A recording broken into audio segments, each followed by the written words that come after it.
ಓಂ ಶಿರಡಿವಾಸಾಯ ವಿದ್ಮಹೆ ಸಚ್ಚಿದಾನಂದಾಯ ಧೀಮಹಿ ತನ್ನೋ ಸಾಯಿ ಪ್ರಚೋದಯತ್. ಓಂ ಸಾಯಿರಾಮ್.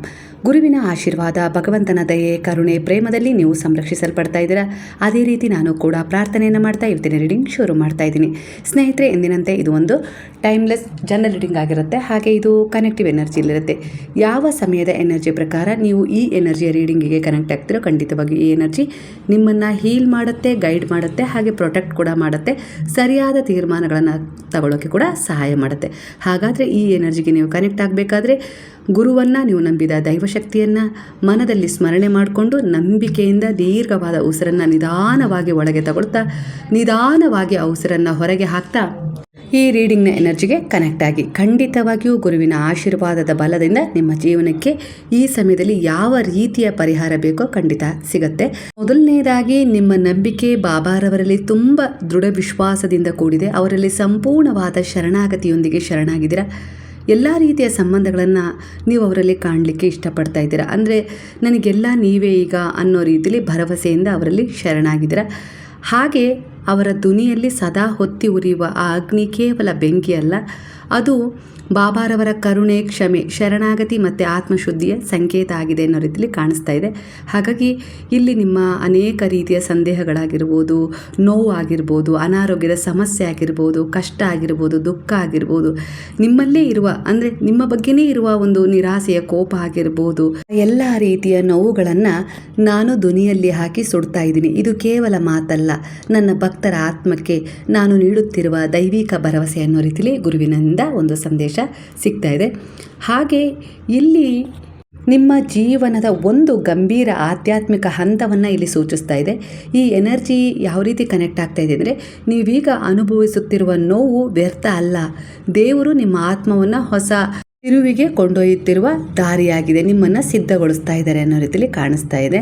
ನಿಮ್ಮ ಏಕಾಂತ, ಒಳನೋಟ, ಆತ್ಮ ಪರಿಶೀಲನೆ, ಹಲವಾರು ಜನ ಈಗ ಹೊರಗೆ ನಗ್ತಾ ಇದ್ದರೂ ಒಳಗೆ ಒಂಟಿತನದಿಂದ ಕಳವಳದಲ್ಲಿದ್ದೀರಲ್ಲ.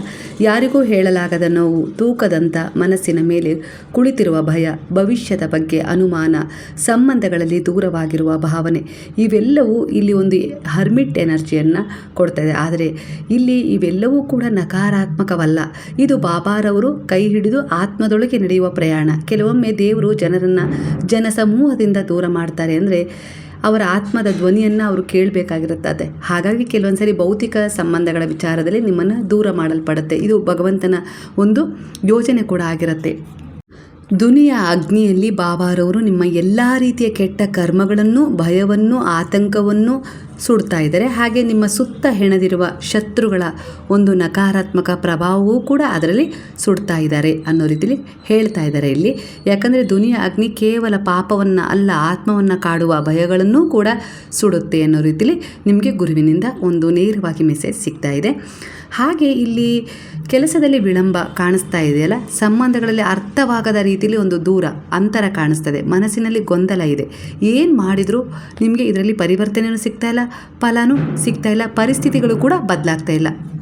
ಕೆಲವರಂತೂ ನನ್ನ ಜೀವನ ಯಾಕೆ ನಿಂತಲ್ಲೇ ನಿಂತುಬಿಟ್ಟಿದೆ, ಮುಂದೆ ಹೋಗ್ತಾ ಇಲ್ಲ, ಯಾವುದೇ ರೀತಿ ಬದಲಾವಣೆ ಕಾಣಿಸ್ತಾ ಇಲ್ಲ ಅನ್ನೋ ರೀತಿಲಿ ಒಳಗೊಳಗೆ ಅಳ್ತಾ ಇದ್ದೀರಾ, ದುಃಖ ಪಡ್ತಾ ಇದ್ದೀರಾ. ಆ ವೇದನೆ ಯಾರಿಗೂ ಹೇಳ್ಕೊಳಕ್ಕಾಗ್ತಾ ಇಲ್ಲ, ಹಾಗಂತ ಅದನ್ನು ಅನುಭವಿಸೋಕ್ಕೂ ಆಗ್ತಾ ಇಲ್ಲ. ಆ ಹಂತದಲ್ಲಿ ಇದ್ದೀರಾ.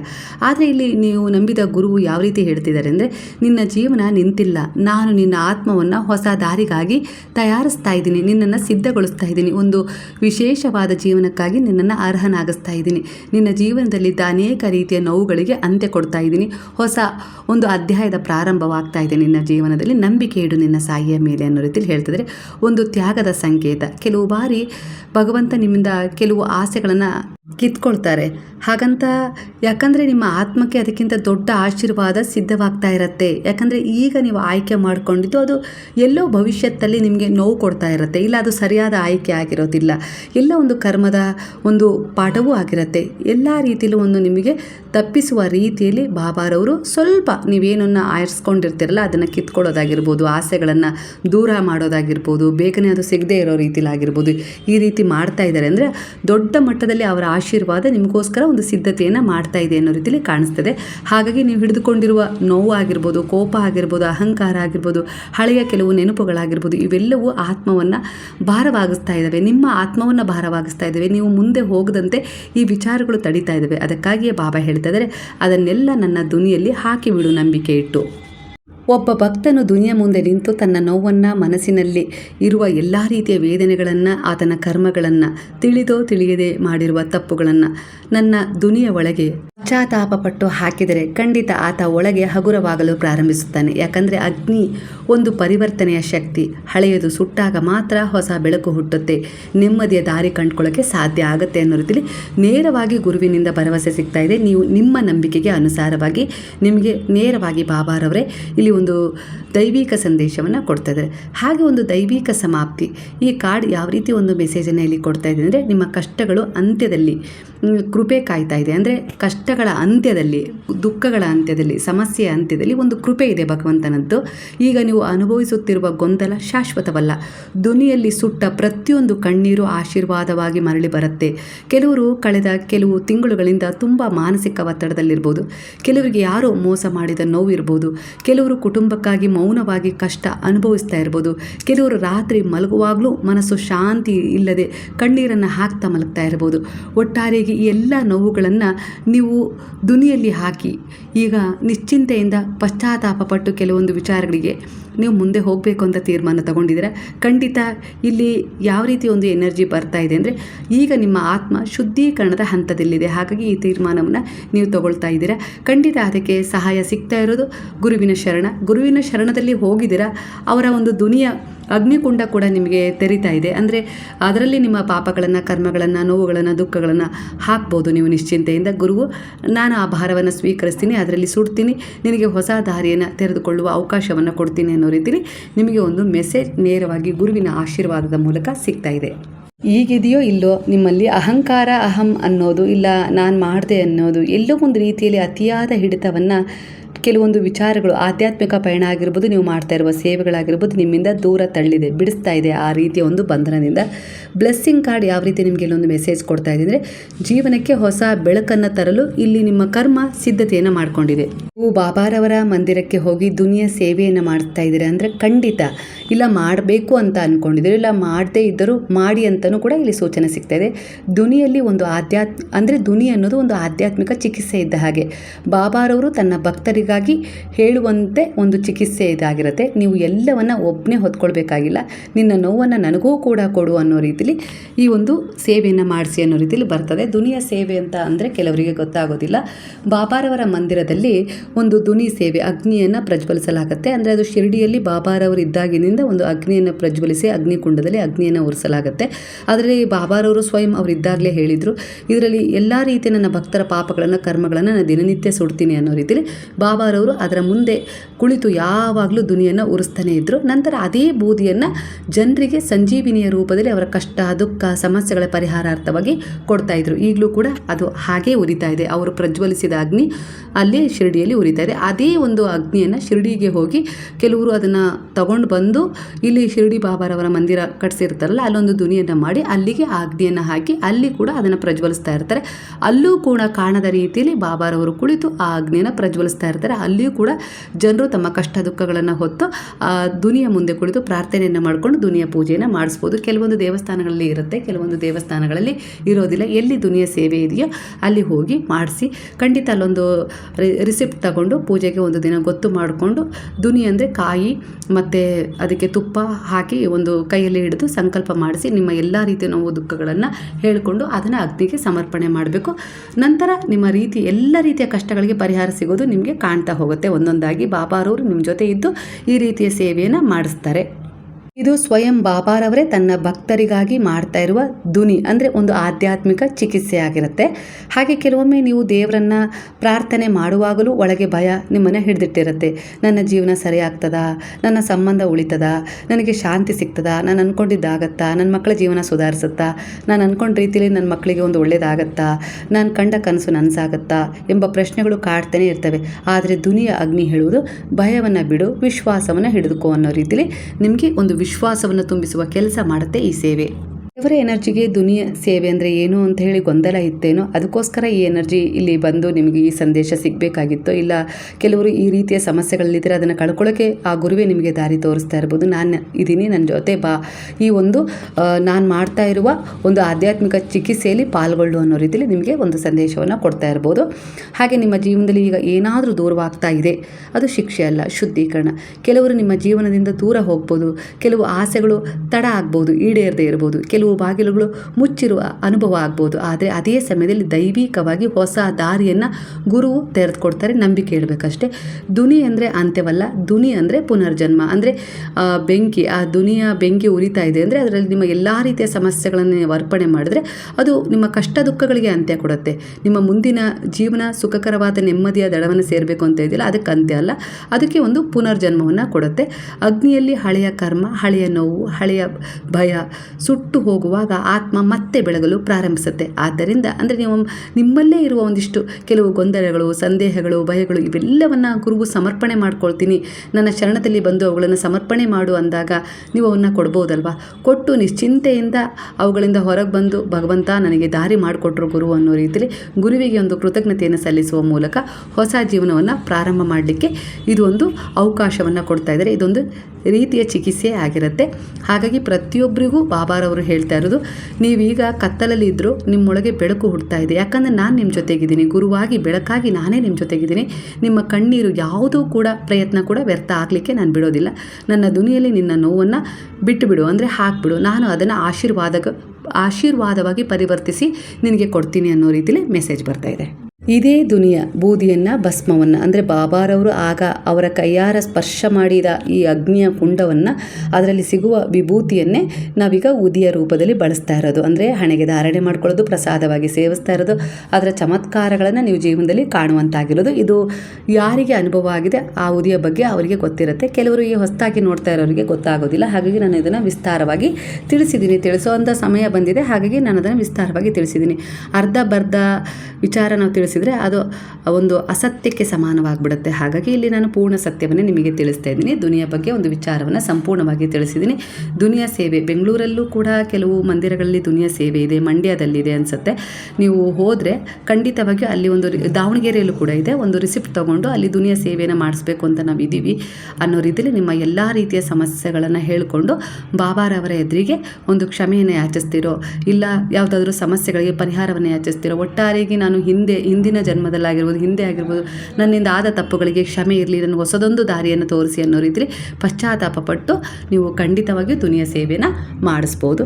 ಹಾಗೆ ಸಚ್ಚರಿತ್ರೆಯ ಪಾರಾಯಣವನ್ನು ಮಾಡ್ತಾ ಇದ್ದೀರಾ, ಅದರ ಅನುಭವ ಕೂಡ ನಿಮಗಾಗಿದೆ. ಬಾಬಾರವರು ನಿಮಗೆ ಆದೇಶ ಮಾಡ್ತಾ ಇದ್ದಾರೆ, ಪವಿತ್ರ ಗ್ರಂಥಗಳನ್ನು ಓದಿ. ಅಂದರೆ ನಿಮ್ಮ ಸಮಯವನ್ನು ವ್ಯರ್ಥವಾಗಿ ಕಳೆಯೋದಕ್ಕಿಂತ ಪವಿತ್ರವಾದ ಗ್ರಂಥ, ನಿಮಗಿಷ್ಟವಾದ ದೇವಿ ಪುರಾಣ ಆಗಿರ್ಬೋದು, ಹಾಗೆ ಭಗವದ್ಗೀತೆ ಆಗಿರ್ಬೋದು, ಲಲಿತ ಸಹಸ್ರನಾಮ ಆಗಿರ್ಬೋದು, ವಿಷ್ಣು ಸಹಸ್ರನಾಮ, ಹಾಗೆ ಸಾಯಿ ಸಚ್ಚರಿತ್ರೆ, ಇಂತಹ ಅದ್ಭುತ ಪವಿತ್ರ ಗ್ರಂಥಗಳನ್ನು ಓದಿ. ಆದರೆ ಓದಿದ ಮಾತುಗಳಲ್ಲಿ ಕೇವಲ ಮಾಹಿತಿಯಾಗಿ ಉಳಿಸ್ಕೋಬೇಡಿ, ಅದನ್ನು ಜೀವನದಲ್ಲಿ ಅಳವಡಿಸ್ಕೊಂಡಾಗ ಮಾತ್ರ ಅದು ನಿಜವಾದ ಜ್ಞಾನವಾಗುತ್ತೆ ಅನ್ನೋ ರೀತಿಯಲ್ಲಿ ಮೆಸೇಜ್ ಕೂಡ ಕೊಡ್ತಾ ಇದ್ದಾರೆ. ಹಾಗಾಗಿ ನೀವು ವಿನಾಕಾರಣ ಯಾವುದ್ಯಾವುದೋ ರೀತಿಯ ಚಿಂತೆಯಲ್ಲಿ ನಿಮ್ಮನ್ನು ಕಳೆದುಕೊಳ್ಳುವುದಕ್ಕಿಂತ ನೀವು ಈ ರೀತಿ ಪವಿತ್ರ ಗ್ರಂಥಗಳನ್ನು ಓದೋದ್ರಿಂದ ಆ ಒತ್ತಡವನ್ನು ದೂರ ಇಟ್ಟು ಕೂಡ ನೀವು ಓದಲಿಕ್ಕೆ ಪ್ರಯತ್ನ ಪಟ್ಟರೆ ಮನಸ್ಸಿಗೆ ಶಾಂತಿ ಸಿಗುತ್ತೆ, ನಿಮ್ಮನ್ನು ಆ ಒಂದು ಎನರ್ಜಿ ಹೀಲ್ ಮಾಡುತ್ತೆ. ಇದು ಕೇವಲ ಪುಸ್ತಕ ಓದುವ ಬಗ್ಗೆ ಅಲ್ಲ, ಇದು ಆತ್ಮದ ಪರಿವರ್ತನೆಯ ಬಗ್ಗೆ ನಿಮಗೆ ಕೆಲವೊಂದು ಸೂಚನೆಗಳನ್ನು ಕೂಡ ಕೊಡುತ್ತೆ. ಇಂದಿನ ಕಾಲದಲ್ಲಿ ಅಂದರೆ ಈ ಸಮಯದಲ್ಲಿ ನೀವು ಗುರುವನ್ನು ನಂಬಿದ್ದೀರಾ, ಅವರ ಪ್ರವಚನಗಳನ್ನಾಗ ಕೇಳ್ತಾ ಇದ್ದೀರಾ, ಹಾಗೆ ಒಂದು ಒಳ್ಳೆಯ ಸಂದೇಶಗಳನ್ನು, ಪವಿತ್ರ ಗ್ರಂಥಗಳನ್ನು ಓದ್ತಾ ಇದ್ದೀರಾ. ಆದರೆ ಬಾಬಾರವರು ಇಲ್ಲಿ ಹೇಳ್ತಾ ಇರೋದು, ಓದುವುದು ಮೊದಲ ಹೆಜ್ಜೆ ಮಾತ್ರ, ಬದುಕುವುದು ಕೂಡ ಮುಖ್ಯ, ಅದನ್ನು ಅಳವಡಿಸ್ಕೊಂಡು ಅನ್ನೋ ರೀತಿಯಲ್ಲೂ ಕೂಡ ನಿಮಗೊಂದು ಮೆಸೇಜ್ ಸಿಗ್ತದೆ. ಒಬ್ಬ ವ್ಯಕ್ತಿ ಕ್ಷಮೆ ಕೊಡಬೇಕು ಅನ್ನುವ ಮಾತನ್ನು 1000 ಬಾರಿ ಓದಬಹುದು, ಆದರೆ ತನ್ನನ್ನು ನೋಯಿಸಿದವರನ್ನು ನಿಜವಾಗಿಯೂ ಕ್ಷಮಿಸಿದಾಗ ಮಾತ್ರ ಆ ಮಾತು ಜ್ಞಾನವಾಗುತ್ತೆ. ಅರ್ಥ ಆಯ್ತಲ್ಲ ನಿಮಗೆ? ಕೆಲವೊಂದು ಕ್ಷಮಿಸಿ ಅನ್ನೋ ರೀತಿಯಲ್ಲಿ ಬರುತ್ತೆ, ಅದು ಕ್ಷಮಿಸೋಕ್ಕಾಗದೇ ಇರೋ ತಪ್ಪು ಮಾಡಿರ್ತಾರೆ ಅವರು. ಆದರೆ ಆ ಕ್ಷಮೆ ನೀವು ಕೊಡದೆ ಆ ಒಂದು ಎನರ್ಜಿಯಲ್ಲಿ ರಿಮೂವ್ ಆಗಲ್ಲ, ನೀವು ಮುಂದೆ ಹೋಗ್ಲಿಕ್ಕೆ ಆಗೋದಿಲ್ಲ. ಅದನ್ನು ಎಲ್ಲಿವರೆಗೂ ದ್ವೇಷವಾಗಿ ನೀವು ಮನಸ್ಸಲ್ಲಿ ಇಟ್ಕೊಂಡಿದ್ರೆ ಅಲ್ಲಿ ಇನ್ನೊಂದನ್ನು ನೀವು ತುಂಬಿಸ್ಕೊಳ್ಳೋಕ್ಕಾಗೋದಿಲ್ಲ. ಹಾಗಾಗಿ ಅದನ್ನು ಕೊಡ್ತೀನಿ ಅನ್ನೋ ರೀತಿಲಿ, ಯಾರೋ ಹೇಳಿದರು ಅನ್ನೋ ರೀತಿಲಿ ಅದನ್ನು ಓದ್ತಾ ಇದ್ದೀರಾ, ಇಲ್ಲ ಈ ಸಂದೇಶಗಳ ಮೂಲಕ ಕೇಳಿಸ್ತಾ ಇದ್ದೀರಾ, ಕೇಳ್ಕೊಳ್ತಾ ಇದ್ದೀರಾ. ಆದರೆ ನಿಮ್ಮನ್ನು ನೋಯಿಸಿದವರನ್ನು, ನಿಮಗೆ ತುಂಬ ಚಿತ್ರಹಿಂಸೆ ಕೊಟ್ಟವರನ್ನು ಕ್ಷಮಿಸಿದಾಗ ಮಾತ್ರ ಅದು ಜ್ಞಾನವಾಗುತ್ತೆ ಅನ್ನೋ ರೀತಿಲಿ ಬಾಬಾ ಹೇಳ್ತಾ ಇದ್ದಾರೆ. ಶಾಂತರಾಗಿರಿ ಅನ್ನೋದನ್ನು ಎಲ್ಲರೂ ಕೇಳ್ತಾರೆ, ಆದರೆ ಕೋಪ ಬಂದಾಗ ಮೌನವಾಗಿ ಸಹನೆಯಿಂದ ನಿಂತಾಗ ಮಾತ್ರ ಅದು ಆತ್ಮದ ಬೆಳವಣಿಗೆ ಆಗತ್ತೆ. ಹಾಗೆ ಬಾಬಾರವರು ಹೇಳುವ ಸಂದೇಶ ಏನಂದರೆ, ಪವಿತ್ರ ಪುಸ್ತಕಗಳು ದಾರಿ ತೋರಿಸ್ತವೆ, ಆದರೆ ನಡೆಯುವುದನ್ನು ನೀವೇ ಕಲಿಬೇಕು. ಓದಿದರೆ ಮನಸ್ಸಿಗೆ ಶಾಂತಿ ಸಿಗುತ್ತೆ, ಆದರೆ ಅದರಲ್ಲಿ ಇರುವ ಶ್ರದ್ಧಾ ಮತ್ತು ಸಬೂರಿಯನ್ನು ಜೀವನದಲ್ಲಿ ಪಾಲಿಸಿದಾಗ ಮಾತ್ರ ಬಾಬಾರವರ ಕೃಪೆ ಆಳವಾಗಿ ಒಂದು ಅನುಭವದ ಮೂಲಕ ನಿಮಗೆ ಹಂತ ಹಂತವಾಗಿ ಅವರು ನಿಮ್ಮ ಜೊತೆಗೇ ಇದ್ದಾರೆ, ನಿಮ್ಮ ಜೀವನ ಬದಲಾಯಿಸ್ತಾ ಇದ್ದಾರೆ ಅನ್ನುವ ಅನುಭವ ಆಗ್ತದೆ. ಹಲವರು ದೇವರ ಬಗ್ಗೆ ಬಹಳ ಮಾಹಿತಿಯನ್ನು ಹೊಂದಿರ್ತೀರ, ಆದರೆ ಸಣ್ಣ ಸಮಸ್ಯೆ ಬಂದಾಗಲೇ ತಕ್ಷಣ ನೀವು ಭಯ, ಕೋಪ, ಅನುಮಾನ, ನಿರಾಶೆ ಹಿಡಿದಿಟ್ಕೊಂಡ್ಬಿಡ್ತೀರ. ಯಾಕಂದರೆ ಮಾಹಿತಿ ಮನಸ್ಸಿನಲ್ಲಿರುತ್ತೆ, ಜ್ಞಾನ ಆತ್ಮದಲ್ಲಿರಬೇಕು ಅನ್ನೋ ರೀತಿಯಲ್ಲಿ ಗುರುವು ಮೆಸೇಜ್ ಕೊಡ್ತಾ ಇದ್ದಾರೆ. ಅಂದರೆ ಬಾಯಿ ಮಾತಲ್ಲಿ ಅದನ್ನು ಹೇಳೋದಲ್ಲ, ಜೀವನದಲ್ಲೂ ಕೂಡ ಅಂಥ ಸಮಸ್ಯೆಗಳು ಎದುರಾದಾಗ ಅದನ್ನು ಅಳವಡಿಸ್ಕೊಳ್ಬೇಕು. ನೀವು ಕೇಳಿದ ದೈವಿಕ ಮಾತುಗಳನ್ನು ನಿಮ್ಮ ಜೀವನದಲ್ಲಿ ಅನುಸರಿಸಲು ಈಗ ಆ ಸಮಯ ಬಂದಿದೆ. ಹಾಗಾಗಿ ಯಾರಾದರೂ ನಿಮ್ಮನ್ನು ನೋಯಿಸಿದಾರಾ, ಹಾಗಾದರೆ ಕ್ಷಮೆಯನ್ನು ಅವ್ರಿಗೆ ಕೊಡೋ ಅಭ್ಯಾಸವನ್ನು ಮಾಡಿಕೊಂಡು ಅದರಿಂದ ಮುಂದೆ ಹೋಗೋದನ್ನು ನೋಡಿ, ಅಲ್ಲೇ ಇರೋದನ್ನು ನೋಡಬೇಡಿ ಆ ಒಂದು ವಿಚಾರವನ್ನು ಹಿಡ್ಕೊಂಡು ಅನ್ನೋ ರೀತಿಯಲ್ಲಿ ಬಾಬಾ ಹೇಳ್ತಿದ್ದಾರೆ. ಮನಸ್ಸು ಭಯದಿಂದ ತುಂಬಿದೆಯಾ, ಹಾಗಾದರೆ ವಿಶ್ವಾಸವನ್ನು ಇಡೋ ಅಭ್ಯಾಸವನ್ನು ಮಾಡ್ಕೊಳ್ಳಿ ಭಗವಂತನಲ್ಲಿ ಅನ್ನೋ ರೀತಿಯಲ್ಲಿ ಬಾಬಾ ಹೇಳ್ತಿದ್ದಾರೆ. ಜೀವನ ಗೊಂದಲದಲ್ಲಿದೆಯಾ, ಹಾಗಾದರೆ ಸಹನೆಯನ್ನು ಅಭ್ಯಾಸ ಮಾಡ್ಕೊಳ್ಳಿ ಅನ್ನೋ ರೀತಿಯಲ್ಲೂ ಬಾಬಾ ಹೇಳ್ತಿದ್ದಾರೆ. ನಿಮ್ಗೆ ಅನಿಸ್ಬೋದು ಜೀವನ ಗೊಂದಲದಲ್ಲಿದೆ, ಸಮಸ್ಯೆಲಿದೆ, ಈಗ ಸಹನೆಯಿಂದ ಇದ್ದರೆ ಸಮಸ್ಯೆಗೆ ಪರಿಹಾರ ಸಿಗುತ್ತಾ, ಇದ್ದಾದರೂ ನೋಡಿ ಅವರ ಮಾತಿನ ಮೇಲೆ ವಿಶ್ವಾಸ ಇಟ್ಟು ಅನ್ನೋ ರೀತಿಯಲ್ಲಿ ಬರ್ತದೆ. ಬಾಬಾರವರು ಹೇಳುತ್ತಿರುವಂತೆ, ನನ್ನ ಮಾತುಗಳನ್ನು ಕೇವಲ ಕೇಳಬೇಡ, ಅವುಗಳನ್ನು ಬದುಕು, ಅಂದರೆ ಜೀವಿಸು, ನಿನ್ನ ಬದುಕಲ್ಲಿ ಅಳವಡಿಸ್ಕೊ, ಆಗ ನಿನ್ನ ಆತ್ಮವೇ ಒಂದು ಪವಿತ್ರವಾದ ಗ್ರಂಥವಾಗಿ ಬದಲಾಗುತ್ತೆ ಅನ್ನೋ ರೀತಿಯಲ್ಲಿ ಒಂದು ಸಂದೇಶ ಸಿಗ್ತದೆ. ಹಾಗೆ ಒಂದು ಆಧ್ಯಾತ್ಮಿಕ ಎಚ್ಚರಿಕೆಯೂ ಕೂಡ ಹೌದು. ಯಾಕಂದರೆ ದೇವರ ಜ್ಞಾನವನ್ನು ಕೇವಲ ಮಾತಿನಲ್ಲಿ ಇಟ್ಕೊಂಡ್ರೆ ಜೀವನ ಬದಲಾಗೋದಿಲ್ಲ, ಆದರೆ ಅದು ಒಂದು ಸಣ್ಣ ದೈವಿಕ ಗುಣವನ್ನಾದರೂ, ಅದರಲ್ಲಿ ನೀವು ಓದಿದ್ರಲ್ಲಿ, ನೀವು ಕೇಳಿದ್ರಲ್ಲಿ ಒಂದು ಸಣ್ಣ ದೈವಿಕ ಗುಣವನ್ನಾದರೂ ಪ್ರತಿದಿನ ನೀವು ಅನುಸರಿಸಿದ್ರೆ ಆತ್ಮ ನಿಧಾನವಾಗಿ ಅದರ ಉದ್ದೇಶದ ಕಡೆ ಹೊರಡಲಿಕ್ಕೆ ದಾರಿ ಮಾಡಿಕೊಟ್ಟಂಗಾಗತ್ತೆ ಅನ್ನೋ ರೀತಿಯಲ್ಲಿ. ಅಂದರೆ ಹೊಸ ಪ್ರಾರಂಭವನ್ನು ಆರಂಭಿಸುತ್ತೆ.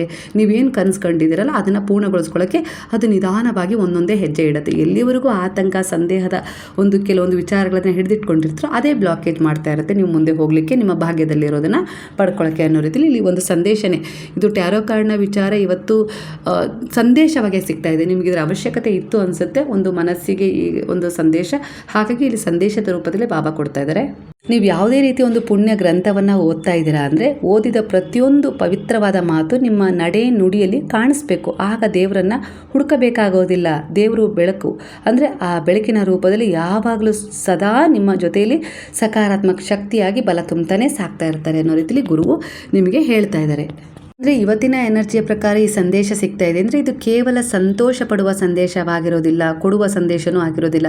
ಇದು ನಿಮ್ಮ ಆತ್ಮವನ್ನು ಹಳೆಯ ನೋವಿನಿಂದ ಶುದ್ಧೀಕರಿಸಿ ಹೊಸ ಬೆಳಕಿಗೆ ಕರೆದೊಯ್ಯುವ ದೈವಿಕ ಕರೆಯಾಗಿದೆ ಅನ್ನೋ ರೀತಿಯಲ್ಲಿ ಕಾಣಿಸ್ತಾ ಇದೆ. ಹಾಗಾಗಿ ಈ ರೀತಿ ಸಂದೇಶ ಬಂದಿದೆ.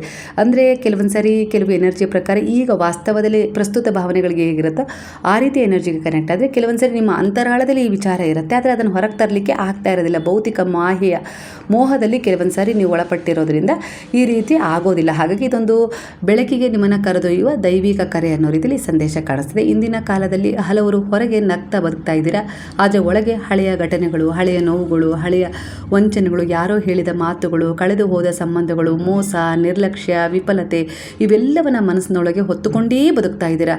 ಅವುಗಳನ್ನು ಬಿಡಬೇಕು ಅಂತ ನಿಮಗೆ ಅನ್ನಿಸ್ತಾನೂ ಇಲ್ಲ, ಬಿಡಬೇಕು ಅಂತ ಹೇಳಿ ಅನಿಸಿದ್ರೂ ಅವರು ಆ ನೋವುಗಳು ನಿಮ್ಮನ್ನು ಬಿಟ್ಟು ಹೋಗ್ತಾ ಇಲ್ಲ. ಅಷ್ಟರ ಮಟ್ಟಿಗೆ ಅವು ನಿಮ್ಮ ಮನಸ್ಸಲ್ಲಿ ಬೇರೂರಿವೆ. ಆದರೆ ಈ ಬೇರುಗಳನ್ನು ನೀವು ಕಿತ್ತು ಹೊರಗೆ ಎಸೆಯೋವರೆಗೂ ಅಲ್ಲಿ ಹೊಸ ಒಂದು ಸಕಾರಾತ್ಮಕ ಎನರ್ಜಿಯ ಗಿಡ, ಹಾಗೆ ನಿಮ್ಮ ಆತ್ಮದ ಉದ್ದೇಶದಲ್ಲಿ ನೀವೇನು ಹೊಂದಿದ್ದೀರಲ್ಲ, ಒಂದು ಸಾಧನೆ ಮಾಡಬೇಕು, ಒಂದು ಕನಸನ್ನು ಈಡೇರಿಸ್ಕೊಳ್ಬೇಕು, ಆ ಒಂದು ಮೊಳಕೆ ಬೀಜ ಇರುತ್ತಲ್ಲ ಅದು ಮೊಳಕೆ ಒಡೆಯೋದಿಲ್ಲ ಅನ್ನೋ ರೀತಿಯಲ್ಲಿ ಕಾಣಿಸ್ತದೆ. ಹಾಗಾಗಿ ಹಳೆಯದನ್ನು ನೀವು ನಿಮ್ಮ ಮನಸ್ಸಿನಿಂದ ಎಸಿಲೇಬೇಕು. ಕೆಲವು ವರ್ಷಗಳ ಹಿಂದಿನ ನೋವನ್ನು ಇನ್ನೂ ಮನಸ್ಸಲ್ಲಿ ಇಟ್ಕೊಂಡಿದ್ದೀರ. ಕೆಲವರು ಯಾರನ್ನೂ ಮರೆತಂತೆ ತೋರಿಸ್ತಾ ಇದ್ದೀರ, ಆದರೆ ರಾತ್ರಿ ಒಂಟಿಯಾಗಿ ಇದ್ದಾಗ ಅದೇ ನೆನಪು ಕಣ್ಣೀರಾಗಿ ಹೊರಗೆ ಬರ್ತಾ ಇದೆ.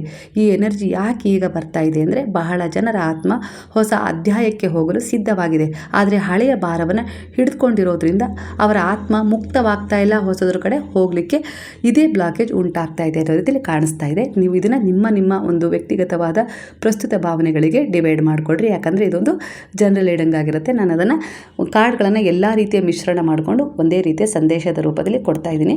ಬಾಬಾರವರು ಹೇಳ್ತಿರುವಂತೆ ಕಾಣುತ್ತೆ, ಹಳೆಯ ನೋವನ್ನು ಹಿಡಿದುಕೊಂಡು ಬದುಕಬೇಡ, ನಿನ್ನ ಆತ್ಮ ಸಂತೋಷಕ್ಕೆ ಹುಟ್ಟಿದೆ, ಏನಾದರೂ ಸಾಧನೆ ಮಾಡಲಿಕ್ಕೆ ಹುಟ್ಟಿದೆ. ಆತ್ಮದ ಉದ್ದೇಶವನ್ನು ಅರ್ಥ ಮಾಡ್ಕೊ. ಯಾರೋ ನಿನಗೆ ಮೋಸ ಮಾಡಿದ್ರು, ಯಾವುದೋ ನಿನ್ನಿಂದ ದೂರ ಆಯಿತು, ಇಲ್ಲ ಯಾರೋ ನಿನಗೆ ನೋವು ಕೊಟ್ಟರು ಅನ್ನೋ ಒಂದು ವಿಚಾರವನ್ನು ಮನಸ್ಸಲ್ಲಿ ನೆನಪು ಮಾಡ್ಕೊಂಡು ಮಾಡಿಕೊಂಡು ಅಲ್ಲೇ ನಿಲ್ಲಬೇಡ, ಅದನ್ನು ಬಿಟ್ಟು ಮುಂದೆ ಹೋಗು ಅನ್ನೋ ರೀತಿಯಲ್ಲಿ ಬಾಬಾ ಹೇಳ್ತಾ ಇದ್ದಾರೆ ಸ್ಪಷ್ಟವಾಗಿ. ಭೌತಿಕ ಜಗತ್ತಿನ ಕೆಲವೊಂದು ವಿಚಾರಗಳಿಗೆ ಖುಷಿಯ ಬಗ್ಗೆ ಮಾತ್ರ ಯೋಚಿಸ್ಬೇಡ. ಅಂದರೆ ಮದುವೆಗೆ ಹೋದೆ, ಅಲ್ಲಿಗೆ ಹೋಗಬೇಕು, ಪಾರ್ಟಿಗೆ ಹೋಗಬೇಕು, ಎಲ್ಲೋ ಸುತ್ತಾಡಬೇಕು, ಈ ಹೊರಗಿನ ಖುಷಿಯ ಬಗ್ಗೆ ಮಾತ್ರ ಯೋಚಿಸ್ಬೇಡ. ನಿನ್ನ ಆತ್ಮದ ಆಚರಣೆ ಬಹಳ ದಿನಗಳ ನಂತರ ಮನಸ್ಸು ಮತ್ತೆ ಉಸಿರಾಡಲು ಬಯಸ್ತಾ ಇದೆ, ಅದರ ಬಗ್ಗೆ ಯೋಚಿಸು. ಕೆಲವು ಜನರು ತಮ್ಮ ಜೀವನದಲ್ಲಿ ಇಷ್ಟು ಕಷ್ಟ ಅನುಭವಿಸ್ತಾ ಇದ್ದಾರೆ, ಈಗ ಸಂತೋಷ ಪಡುವುದಕ್ಕೂ ಭಯ ಪಡ್ತಾ ಇದ್ದಾರೆ. ನಾನು ಖುಷಿಯಾಗಿದ್ದರೆ ಮತ್ತೆ ಏನಾದರೂ ಕೆಟ್ಟದ್ದು ಆಗ್ಬೋದಾ, ಯಾರದ್ದಾದರೂ ದೃಷ್ಟಿ ಬೀಳ್ಬೋದಾ ಅನ್ನೋ ಭಯ ಒಳಗೆ ಇದ್ದೇ ಇರುತ್ತೆ. ಆದರೆ ಬಾಬಾರವರು ಹೇಳ್ತಾ ಇದ್ದಾರೆ, ಸಂತೋಷವನ್ನು ಭಯಪಟ್ಟು ಅನುಭವಿಸ್ಬೇಡ, ನಿನ್ನ ಆತ್ಮ ಮತ್ತೆ ಬೆಳಗಲು ಅವಕಾಶ ಕೊಡು, ಆ ರೀತಿಯಾಗಿ ಅನುಭವಿಸು ಅನ್ನೋ ರೀತಿಯಲ್ಲಿ ಹೇಳ್ತಿದ್ದಾರೆ. ಹಾಗಾಗಿ ಹೊರಗಿನ ಭೌತಿಕ ಸುಖಗಳ ಒಂದು ವಿಚಾರದಲ್ಲಿ ಮಾತ್ರ ಖುಷಿ ಪಡುವ ಬಗ್ಗೆ ಯೋಚಿಸ್ಬೇಡ. ಈಗ ನೀವೆಲ್ಲೋ ಒಂದು ಖುಷಿ ಇದೆ, ನಿಮಗೆ ಮದುವೆಗೆ ಹೋಗ್ತಾ ಇದ್ದೀರಾ, ಆದರೆ ಆ ಮದುವೆಗೆ ಹೋಗಿ ಬಂದ ತಕ್ಷಣವೇ ಮತ್ತೆ ನಿಮಗೆ ಅದೇ ರೀತಿಯ ಚಿಂತೆಗಳು, ನೋವುಗಳು ಕಾಡ್ತಾ ಇದ್ದಾವೆ. ಹಾಗಾಗಿ ನಿನ್ನೊಳಗೆ ನಿನ್ನನ್ನು ಸಂತೋಷಪಡಿಸಲಿಕ್ಕೆ ಪ್ರಯತ್ನ ಪಡು. ಆ ರೀತಿಯ ನಡೆ ನುಡಿಯನ್ನು ನಿನ್ನ ಜೀವನದಲ್ಲಿ ನೀನು ಇಟ್ಕೋ, ನಿನ್ನನ್ನು ಗೌರವಿಸು, ನಿನ್ನನ್ನು ಪ್ರೀತಿಸು ಅನ್ನೋ ರೀತಿಯಲ್ಲಿ ಬಾಬಾ ಹೇಳ್ತಿದ್ದಾರೆ. ಕೆಲವರು ಜೀವನದಲ್ಲಿ ತುಂಬ ಜವಾಬ್ದಾರಿಗಳನ್ನು ಹೊತ್ಕೊಂಡಿದ್ದೀರಾ, ಕುಟುಂಬಕ್ಕಾಗಿ, ಮಕ್ಕಳಿಗಾಗಿ, ಸಂಬಂಧಗಳಿಗಾಗಿ ತಮ್ಮ ಖುಷಿಯನ್ನೇ ಮರ್ತಿದ್ದೀರಾ. ಅವರು ನಗುವುದನ್ನು ನಿಧಾನವಾಗಿ ಮರ್ತು ಬಿಟ್ಟಿದ್ದಾರೆ ಅನ್ನೋ ರೀತಿಯಲ್ಲಿ ಕಾಣಿಸ್ತದೆ. ಈ ರೀಡಿಂಗ್ ಅವರಿಗೊಂದು ದೈವಿಕ ನೆನಪು.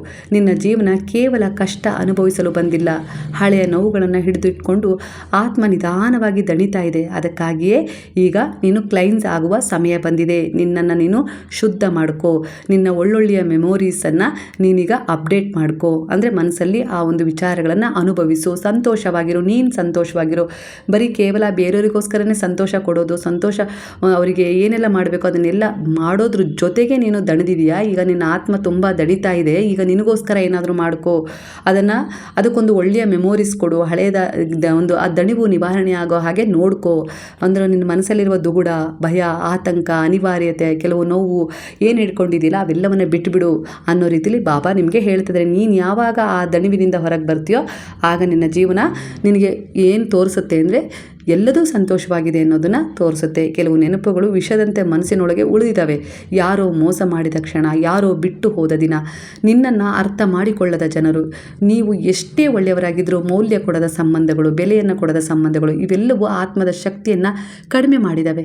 ಆದರೆ ಇಲ್ಲಿ ಬಾಬಾರವರು ಹೇಳ್ತಾ ಇದ್ದಾರೆ, ನಿನ್ನ ಹಳೆಯ ಕತೆ ನಿನ್ನ ಭವಿಷ್ಯವಲ್ಲ, ಅದನ್ನು ಬಿಟ್ಟುಬಿಡು. ಕೆಲವರು ತಮ್ಮ ಹಳೆಯ ತಪ್ಪುಗಳಿಗಾಗಿ ಇನ್ನೂ ತಮ್ಮನ್ನೇ ಶಿಕ್ಷಿಸ್ತಾ ಇದ್ದಾರೆ.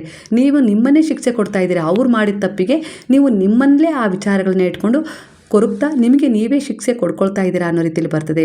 ನಾನು ಆಗ ಹೀಗೆ ಮಾಡಬಾರ್ದಿತ್ತು ಅನ್ನುವ ಪಶ್ಚಾತ್ತಾಪ ಮನಸ್ಸಿನಲ್ಲಿ ಸುತ್ತಾನೇ ಇರುತ್ತೆ. ಆದರೆ ಇಲ್ಲಿ ಗುರುವಿನ ದೃಷ್ಟಿಯಲ್ಲಿ, ಭಗವಂತನ ದೃಷ್ಟಿಯಲ್ಲಿ ತಪ್ಪುಗಳು ಕೂಡ ಪಾಠಗಳಾಗಿರ್ತವೆ. ಬಾಬಾರವರು ಯಾರನ್ನೂ ಅವರ ಹಳೆಯ ಗಾಯಗಳಿಂದ ಅಳೆಯೋದಿಲ್ಲ, ಅವರು ಆತ್ಮದ ಬೆಳಕನ್ನು ಮಾತ್ರ ನೋಡ್ತಾರೆ. ಅಂದರೆ ನಿಮ್ಮ ಹಳೆಯ ನೋವಾಗಿರ್ಬೋದು, ಅವುಗಳನ್ನು ಅಳೆಯೋದಿಲ್ಲ. ಇಲ್ಲಿ ಈಗ ನೀವು ಹೇಗಿದ್ದೀರಾ, ಪಾಸಿಟಿವ್ ಎನರ್ಜಿ ಆಗಿದ್ದೀರಾ, ಏನು ಉದ್ದೇಶ ಹೊಂದಿದ್ದೀರಾ, ಅವುಗಳನ್ನು ಮಾತ್ರ ಇಲ್ಲಿ ಆ ಬೆಳಕು ನೋಡುತ್ತೆ ಅನ್ನೋ ರೀತಿಯಲ್ಲಿ ಹೇಳ್ತಿದ್ರೆ. ಬ್ರಹ್ಮಾಂಡ ಶಕ್ತಿಗಳು ಈ ಸಮಯದಲ್ಲಿ ಪ್ರಸ್ತುತ ನಿಮ್ಮ ಭಾವನೆಗಳು ಹೇಗಿದೆಯೋ ಅದನ್ನು ನಿಮಗೆ ಕೊಡಲಿಕ್ಕೆ ಬಯಸ್ತಾ ಇದೆ. ಹಳೆಯ ನೆನಪುಗಳನ್ನೇ ಇಟ್ಕೊಂಡು ನೀವು ಕೊರಗ್ತಾ ಅಲ್ಲೇ ಇರ್ತೀರಾ ಅಂದರೆ ನಿಮ್ಗೆ ಅದೇ ಬೇಕು ಅಂತ ಹೇಳಿ ಅನಿಸುತ್ತೇನೋ ಅನ್ನೋ ರೀತಿಯಲ್ಲಿ ನಿಮ್ಮನ್ನು ಒಂಟಿಯಾಗಿ ಬಿಟ್ಬಿಡುತ್ತೆ.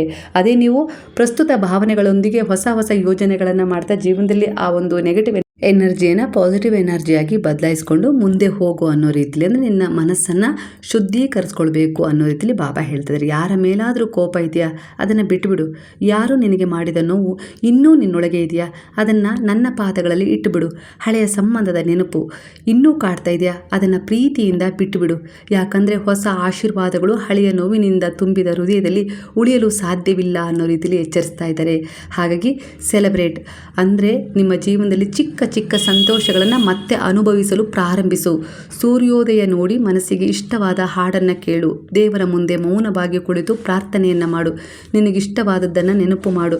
ನಿನ್ನ ಆತ್ಮಕ್ಕೆ ಶಾಂತಿ ಕೊಡುವ ಜನರ ಜೊತೆ ಇರು. ನಿನ್ನೊಳಗಿನ ಮಗುವನ್ನು ಮತ್ತೆ ಜೀವಂತಗೊಳಿಸು. ಅಂದರೆ ನಿನ್ನೊಳಗೂ ಒಂದು ಮುಗ್ಧತೆ ಅನ್ನೋದಿದೆ ಅಲ್ವಾ, ಅದನ್ನು ಜೀವಂತಗೊಳಿಸು. ಅದರ ಜೊತೆ ನೀನು ಜೀವನವನ್ನು ಮುಂದೆ ಸಾಗಿಸು. ಆಗ ಆ ಚಿಂತೆಗಳು, ದುರ್ಬಲತೆಗಳು ದೂರ ಆಗ್ತದೆ. ನೀನು ಕೂಡ ಸಮರ್ಥ ವ್ಯಕ್ತಿ ಆಗ್ತೀಯ. ಅಸಂಭವ ಕೂಡ ಸಂಭವ ಆಗ್ತಾ ಹೋಗುತ್ತೆ ಅನ್ನೋ ರೀತಿಯಲ್ಲಿ ಗುರುವು ಹೇಳ್ತಾ ಇದ್ದಾರೆ. ಬಹಳ ಜನರು ಈಗ ಮಾನಸಿಕವಾಗಿ ತುಂಬ ದಣಿದಿದ್ದೀರಾ. ಎಲ್ಲರಿಗೂ ಎಲ್ಲವನ್ನ ಕೊಡುತ್ತಾ ತಮ್ಮ ಆತ್ಮವನ್ನೇ ಖಾಲಿ ಮಾಡ್ಕೊಂಡಿದ್ದೀರಾ. ಈ ರೀಡಿಂಗ್ ಹೇಳೋದಂದರೆ ಇನ್ನು ನಿಮ್ಮ ಆತ್ಮವನ್ನು ತುಂಬುವ ಸಮಯ ಬಂದಿದೆ. ಬಾಬಾರವರ ದೈವಿಕ ಎನರ್ಜಿ ಈಗ ನಿಮ್ಮ ಜೀವನದಲ್ಲಿ ಒಂದು ಕ್ಲೈನ್ಸಿಂಗ್ ಮಾಡ್ತಾ ಇದೆ. ಕೆಲವರು ಹಳೆಯ ಜನರಿಂದ ದೂರ ದೂರವಾಗ್ಬೋದು, ಕೆಲವರಿಗೆ ಹಳೆಯ ನೆನಪುಗಳು ಏಕಾಏಕಿ ಹೊರ ಬರಬಹುದು, ಕೆಲವರು ಅಳಬಹುದು ಕೂಡ. ಆದರೆ ಅದು ದುರ್ಬಲತೆ ಅಲ್ಲ, ಅದು ಆತ್ಮದ ಶುದ್ಧೀಕರಣ ಆಗಿದೆ. ನೀವು ಪೂಜೆ ಮಾಡಬೇಕಾದ್ರೆ, ನೀವು ಧ್ಯಾನ ಮಾಡಬೇಕಾದ್ರೆ, ಗುರುವಿನ ಬಳಿ ಅವರನ್ನು ನೋಡ್ತಾ ನಿಂತಾಗ ಈ ರೀತಿಯ ಅನುಭವ ಆಗ್ತಾ ಇದೆ ಅಂದರೆ ಇದು ದುರ್ಬಲತೆ ಅಲ್ಲ, ನಿಮ್ಮ ಆತ್ಮದ ಶುದ್ಧೀಕರಣ ಕ್ಲೈನ್ಸ್ ಮಾಡ್ತಾ ಇದ್ದಾರೆ. ಹಾಗಾಗಿ ನಿಮ್ಮ ಹಳೆಯ ನೋವನ್ನು ಈ ರೀತಿ ಕಣ್ಣೀರಿನ ಮೂಲಕ ಹೊರ ಹಾಕ್ತಾ ಇದ್ದಾರೆ. ಅಂದರೆ ನೀವು ಪೂಜೆ ಮಾಡಬೇಕಾದ್ರೆ, ಬಾಬಾರವ್ರನ್ನ ನೋಡಬೇಕಾದ್ರೆ ಅಳ್ತಾ ಇದ್ದೀರಾ ಅಂದರೆ ನೀವು ಕ್ಲೈನ್ಸ್ ಆಗ್ತಾ ಇದ್ದೀರಾ, ಅಂದರೆ ನೀವು ಶುದ್ಧೀಕರಣಗೊಳ್ತಾ ಇದ್ದೀರಾ, ದೋಷ ನಿವಾರಣೆ ಆಗ್ತಾ ಇದೆ ಅನ್ನೋ ರೀತಿಯಲ್ಲಿ ನೀವು ಫೀಲ್ ಮಾಡಿ. ಮಳೆ ಬಿದ್ದ ನಂತರ ಆಕಾಶ ಹೇಗೆ ಸ್ವಚ್ಛವಾಗುತ್ತಲ್ಲ, ಮೋಡ ದೂರ ಆಗಿ ಆಕಾಶ ತುಂಬ ಸ್ವಚ್ಛವಾಗಿ ಕಾಣುತ್ತಲ್ಲ, ಹಾಗೆ ನಿಮ್ಮೊಳಗಿನ ಒಂದು ನೋವು ದುಃಖಗಳು ಕಣ್ಣೀರಿನ ಮೂಲಕ ಹೊರ ಬಂದ ನಂತರ ಆತ್ಮ ಹಗುರ ಆಗತ್ತೆ ಅನ್ನೋ ರೀತಿಯಲ್ಲಿ ಕಾಣಿಸ್ತಾ ಇದೆ. ಅದೇ ರೀತಿ ಬಾಬಾ ಹೇಳ್ತಿದ್ದಾರೆ. ಹಾಗೆ ಬಾಬಾರವರು ಕೊಡುವ ದೊಡ್ಡ ಸಂದೇಶ ಏನಂದರೆ, ನೀವು ಇನ್ನೂ ಬದುಕಿದ್ದೀರಾ ಅಂದರೆ ನಿಮ್ಮ ಜೀವನದಲ್ಲಿ ಇನ್ನೂ ಸಂತೋಷ ಅನುಭವಿಸುವ ಯೋಗ ಇದೆ, ಅದಕ್ಕೆ ನಾನು ಸಿದ್ಧತೆ ಮಾಡಿಕೊಡ್ತಾ ಇದ್ದೀನಿ ಅನ್ನೋ ರೀತಿಯಲ್ಲಿ ಬಾಬಾ ಹೇಳ್ತಾರೆ. ನಿಮ್ಮ ಆತ್ಮ ತುಂಬ ಕಾಲ ಕತ್ತಲಲ್ಲಿ ನಡೆದಿರ್ಬೋದು, ಆದರೆ ಈಗ ಬೆಳಕು ಹತ್ತಿರ ಬರ್ತಾ ಇದೆ. ನೀವು ಮತ್ತೆ ನಗುವ ದಿನ ಬರುತ್ತೆ, ಮತ್ತೆ ಮನಸ್ಸಿಗೆ ಶಾಂತಿ ಸಿಗತ್ತೆ, ಮತ್ತೆ ದೇವರ ಮೇಲೆ ಭರವಸೆ ಮೂಡುತ್ತೆ. ಹಾಗೆ ನಿಮ್ಮ ಜೀವನದಲ್ಲಿ ನೀವು ಕಳೆದುಕೊಂಡದ್ದು ನಿಮಗೆ ಮರಳಿ ಸಿಗತ್ತೆ. ಹಾಗೆ ನೀವು ಯಾವ ಕನಸನ್ನು ಕಂಡಿದ್ದೀರೋ ಆ ಕನಸು ಪೂರ್ಣಗೊಳ್ಳುವ ಸಮಯ ಕೂಡ ಎದುರಾಗತ್ತೆ. ಆದರೆ ಅದಕ್ಕೆ ಮೊದಲು ಹಳೆಯ ನೋವನ್ನು ಪ್ರೀತಿಯಿಂದ ಅದನ್ನು ಬಿಟ್ಬಿಡಿ ಅನ್ನೋ ರೀತಿಲಿ, ಕ್ಷಮೆ ಕೊಟ್ಟು ಅನ್ನೋ ರೀತಿಲಿ ಬಾಬಾ ಹೇಳ್ತಿದ್ದಾರೆ.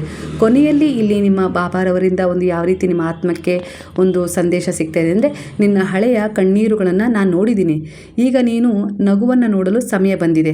ಹಳೆಯ ಗಾಯಗಳನ್ನು ಬಿಟ್ಟುಬಿಡು, ನಿನ್ನ ಆತ್ಮವನ್ನು ಶುದ್ಧೀಕರಿಸು, ನಿನ್ನ ಜೀವನವನ್ನು ಸಂತೋಷದಿಂದ ಮುಂದೆ ತೆಗೆದುಕೊಂಡು ಹೋಗುವ ಬಗ್ಗೆ ಗಮನ ಹರಿಸು. ಯಾಕಂದರೆ ನೀನು ಕೇವಲ ನೋವಿಗಾಗಿ ಹುಟ್ಟಿಲ್ಲ, ನೀನು ಏನಾದರೂ ಇದೆ ಸಾಧನೆ ಮಾಡಲಿಕ್ಕೋಸ್ಕರ ಹುಟ್ಟಿದೆಯಾ. ಅದಕ್ಕೆ ದಾರಿ ತೋರಿಸಲಿಕ್ಕೆ ನಾನಿದ್ದೀನಿ, ಮಾರ್ಗದರ್ಶನವಾಗಿ, ರಕ್ಷಣೆಯಾಗಿ. ಆದರೂ ಕೂಡ ನಿನಗೆ ಸಂದೇಹಗಳು ಕಾಡ್ತಾ ಇದ್ದಾವೆ, ಆ ದುರ್ಬಲತೆಯಿಂದ ಹೊರಬಾ. ಸ್ನೇಹಿತರೆ, ಇವತ್ತಿನ ಈ ಒಂದು ರೀಡಿಂಗ್ ಇದೆಯಲ್ಲ, ಇದು ಕೇವಲ ನಿಮಗೋಸ್ಕರನೇ ಬಾಬಾರವರಿಂದ ನೇರವಾಗಿ ಸಿಕ್ಕ ಸಂದೇಶವಾಗಿದೆ. ಅವರು ನಿಮಗೆ ಹೇಳ್ತಾ ಇರುವ ಸಂದೇಶ ಇದು.